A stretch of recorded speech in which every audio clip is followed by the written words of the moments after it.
Setelah Nikita Mirzani ditahan, Loli ternyata mengajukan permohonan agar sang ibu tak ditahan.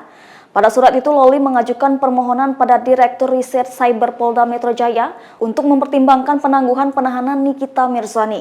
Surat tulisan tangan itu pun diunggah di media sosial Nikita Mirzani pada Selasa 4 Maret 2025, tepat sejam setelah penahanan Nikita Mirzani. Tampak pada surat ini Loli juga membubuhkan tanda tangan di atas materai sebagai bukti keseriusan permohonannya.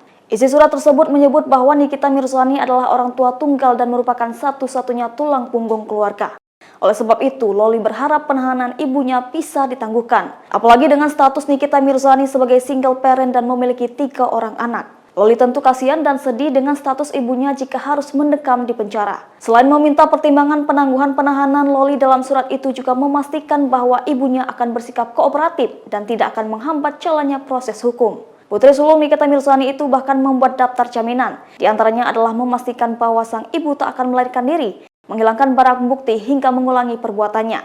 Kabid Humas Polda Metro Jaya Kombes Pol Ade Arisham Indradi mengatakan artis Nikita Mirzani dan asistennya Mail ditahan di rumah tahanan Polda Metro Jaya selama 20 hari ke depan terkait kasus dugaan pemerasan, pengancaman, dan tindak pidana pencucian uang. Diketahui Nikita Mirzani dan asistennya berinisial IM ditetapkan sebagai tersangka kasus pemerasan Pos Skincare setelah dilaporkan dokter kecantikan Reza Gladys. Penyidik sebelumnya menjadwalkan pemeriksaan terhadap Nikita dan asistennya pada Kamis 20 Februari 2025. Namun Nikita meminta penjadwalan ulang pada Senin 3 Maret 2025.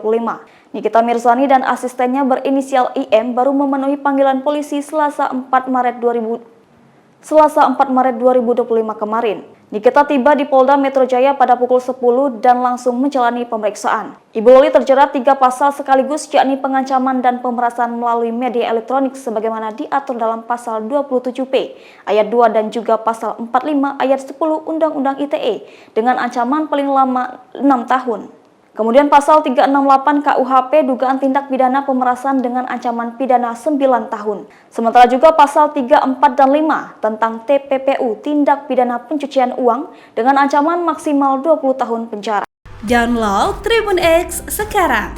Menghadirkan lokal menjadi Indonesia.